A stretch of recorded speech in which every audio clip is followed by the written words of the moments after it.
समधन जी, इस बार तो हम लोग आपकी बिटिया के ससुराल होकर आए हैं। समधी और समधन जी, कैसा सस्ता मरदा और एकदम बेकार सामान दिया है आप लोगों ने अपनी बिटिया को।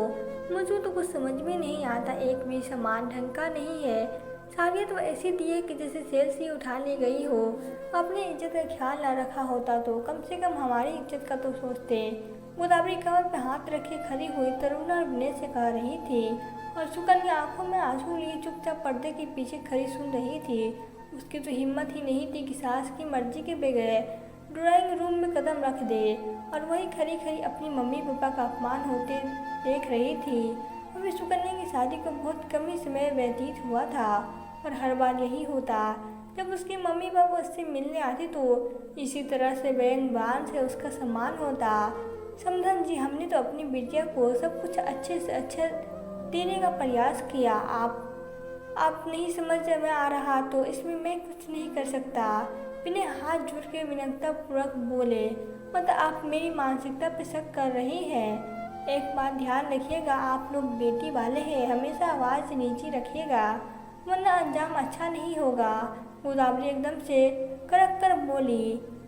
विनय तो एकदम से सहम गए और चुप रहने में ही भलाई समझी। उनकी बेटी जो ब्याही थी और बेटी की खुशी उनके लिए पिछड़ पड़ी थी। मीठी भी ऐसे लेकर आए थे कि जिसको हमारे घर में पर्जी भी न खाए।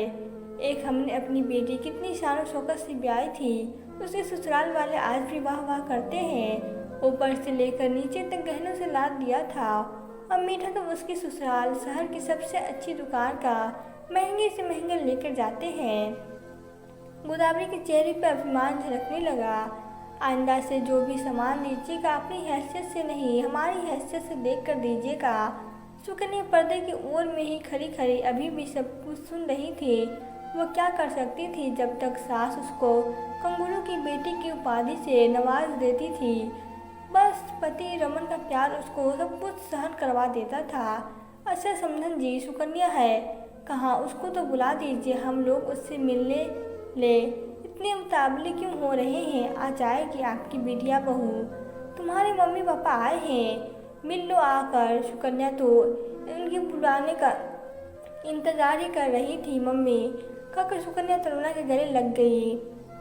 बहुत हो गया मिलना मिलाना, अंदर जाकर चाय बना लो।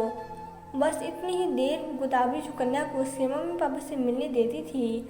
सुकन्या अंदर चाय नाश्ते का प्रबंध करने चली गई। विनय की आर्थिक स्थिति बहुत अच्छी नहीं थी, लेकिन फिर भी उन्होंने गोदावरी से अच्छी शादी करने का वायदा किया था और अपनी हैसियत से बढ़कर उसकी शादी की भी थी। लेकिन गोदावरी बिना वजह उन लोगों को सुनाते से बाज नहीं आती और शादी से बस एक शर्त, एक बार वक्त फेरे के लिए 2 घंटे के लिए ही मायके भेजा था और बस अपनी बिटिया के मुंह में फंसकर दोनों लोग आ जाते। लेकिन यहाँ आकर व्यंग बानों से समान होता। लेकिन इस बार जब वो वापस गए तब कुछ मन में ठान कर गए। कुछ दिनों के उपरांत विनय ने गोदावरी से फोन करके कहा कि वो सुकन्या को कुछ दिनों के लिए अपने पास बुलाना चाहते हैं। अरे समधी जी, सुकन्या चली जाएगी तो घर में कौन काम संभालेगा? मुझे नहीं होता घर का कोई काम। वाम गोदावरी मुंह बनाते हुए बोली। मम्मी, सुकन्या शादी के बाद सिर्फ एक बार मायके आई है, वो भी सिर्फ 2 घंटे के लिए। उसका भी तो मन करता होगा कि वो अपने मम्मी पापा के पास कुछ दिनों के लिए रुक जाए। रमन मुस्कुराने का उतरा हुआ चेहरा देख कर बोला, तुम बड़ी अपनी पत्नी की तरफदारी कर रहे हो। गोदावरी चमक कर बोली, मम्मी गलत क्या कह रहा हूँ? जीता तो जब देखो तब यहाँ चली आती है, फिर सुकन्या क्यों नहीं जा सकती?